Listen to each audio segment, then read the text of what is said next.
ಪ್ರಿಯರಾದವರೇ, ಯೇಸುಕ್ರಿಸ್ತನ ನಾಮದಲ್ಲಿ ನಾನು ನಿಮ್ಮನ್ನು ವಂದಿಸುತ್ತೇನೆ. ಹೇಗಿದ್ದೀರಾ? ದೇವರಾದ ಯೇಸುಕ್ರಿಸ್ತನು ನಿಮ್ಮ ಮೇಲೆ ಬಹಳ ಪ್ರೀತಿಯನ್ನಿಟ್ಟಿದ್ದಾನೆ. ಅದಕ್ಕೆ ಪ್ರತಿನಿತ್ಯ ಒಂದೊಂದು ವಿಷಯವನ್ನು ನಿಮ್ಮೊಟ್ಟಿಗೆ ಮಾತನಾಡುತ್ತಾನೆ. ಇಂದು ಏನ್ ಹೇಳುತ್ತಾರೆ ಗೊತ್ತಾ?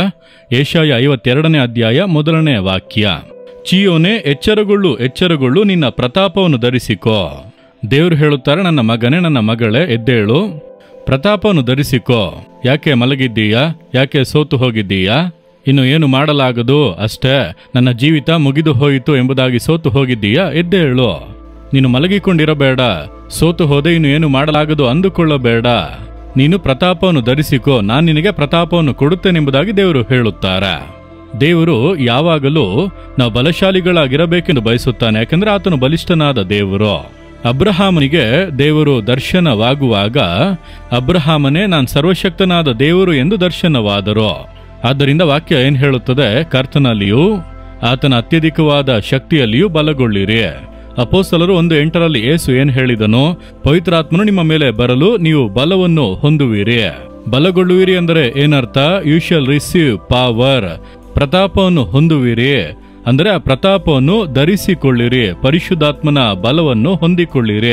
ಆ ಒಂದು ಬಲವು ನಿಮ್ಮೊಳಗೆ ಇದ್ದರೆ ನಿಮಗೆ ವಿರೋಧವಾಗಿ ಬರುವಂತ ಸಮಸ್ಯೆಗಳು, ಹೋರಾಟಗಳು, ಇಕ್ಕಟ್ಟುಗಳು ಯಾವುದರ ಬಗ್ಗೆ ಭಯ ಇರುವುದಿಲ್ಲ, ಕಳವಳ ಇರುವುದಿಲ್ಲ. ನಿಮ್ಮನ್ನು ಅಡಗಿಸಲು ಆಗದು.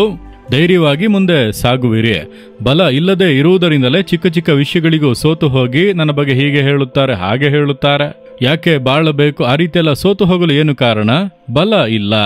ದೇವರು ಹೇಳುತ್ತಾರೆ, ನೀನು ಪ್ರತಾಪವನ್ನು ಧರಿಸಿಕೊಳ್ಳಬೇಕು ಮಗನೇ, ಪ್ರತಾಪವನ್ನು ಧರಿಸಿಕೊಳ್ಳಬೇಕು ಮಗಳೇ ಎಂಬುದಾಗಿ ದೇವರು ಹೇಳುತ್ತಾರೆ. ನಾನು ಆ ಬಲವನ್ನು ಕೊಡುತ್ತೇನೆಂದು ಹೇಳುತ್ತಾರೆ.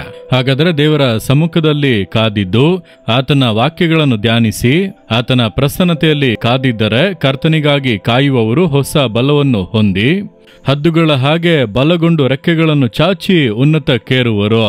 ದೇವರ ಪಾದಗಳಲ್ಲಿ ಹೋಗಿ ಕಾದಿರಿ, ಆತನ ವಾಕ್ಯಗಳನ್ನು ಧ್ಯಾನಿಸಿ ಆತನ ಪ್ರತಾಪವನ್ನು ಧರಿಸಿಕೊಳ್ಳಿ.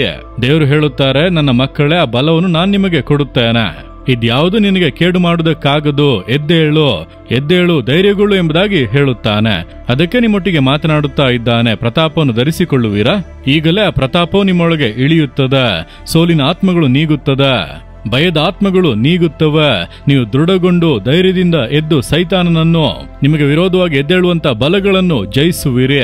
ನಾನು ಪ್ರಾರ್ಥಿಸುತ್ತೇನೆ, ಕಣ್ಣುಗಳನ್ನು ಮುಚ್ಚಿಕೊಳ್ಳಿ. ದೇವರೇ, ಈ ಮಗನಿಗಾಗಿ, ಮಗಳಿಗಾಗಿ ನಾನು ಪ್ರಾರ್ಥಿಸುತ್ತೇನೆ. ನಿಮ್ಮ ಬಲವನ್ನು ಇವರ ಮೇಲೆ ಕಳುಹಿಸಿರಿ. ಪವಿತ್ರಾತ್ಮನ ಬೆಂಕಿಯ ಶಕ್ತಿಯು ಅವರ ಮೇಲೆ ಇಳಿಯಲಿ. ಮನ ಸೋಲುಗಳು ನೀಗಲಿ, ಭಯಗಳು ನೀಗಲಿ, ಕಳವಳಗಳು ನೀಗಲಿ. ಶತ್ರುವನ್ನು ಜಯಿಸಲು, ದುಷ್ಟ ಮನುಷ್ಯರ ಕುತಂತ್ರಗಳನ್ನು ಜಯಿಸಲು ಬಲಪಡಿಸಿರಿ, ಶಕ್ತೀಕರಿಸಿರಿ. ಕರ್ತನಿಗಾಗಿ ಎದ್ದು ಪ್ರಕಾಶಿಸಲು ಸಹಾಯ ಮಾಡಿ. ಯೇಸುವಿನ ನಾಮದಲ್ಲಿ ವಿರೋಧವಾಗಿ ಎದ್ದೇಳುವ ಸಕಲ ಬಲಗಳು ಅದು ಚದರಿ ಹೋಗಲಿ. ನಿಮ್ಮ ಮಕ್ಕಳನ್ನು ಬಲಪಡಿಸಿ, ಶಕ್ತೀಕರಿಸಿ, ಉಪಯೋಗಿಸಿ. ಯೇಸುವಿನ ನಾಮದಲ್ಲಿ ಪ್ರಾರ್ಥಿಸುತ್ತೇನೆ ತಂದೆಯೇ. ಆಮೇನ್, ಆಮೇನ್.